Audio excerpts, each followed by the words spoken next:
First, gather your ingredients.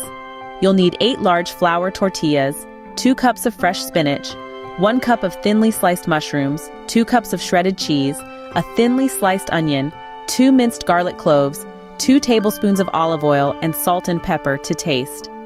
Now, it's time to preheat your oven. Set it to 375 degrees. While your oven is heating up, you can start sautéing your vegetables. Heat the olive oil in a large skillet over medium heat. Add the onions and garlic, giving them a good stir until the onions become translucent. Now it's mushroom time.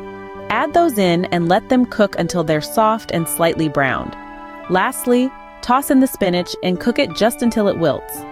Season with salt and pepper to taste. Next, lay out 4 tortillas on a flat surface. Distribute the sautéed vegetable mixture evenly among them, and then sprinkle each with a generous amount of cheese. Top everything off with the remaining 4 tortillas. Once your quesadillas are assembled, transfer them to a baking sheet lined with parchment paper. To keep them flat while they bake, place another baking sheet on top.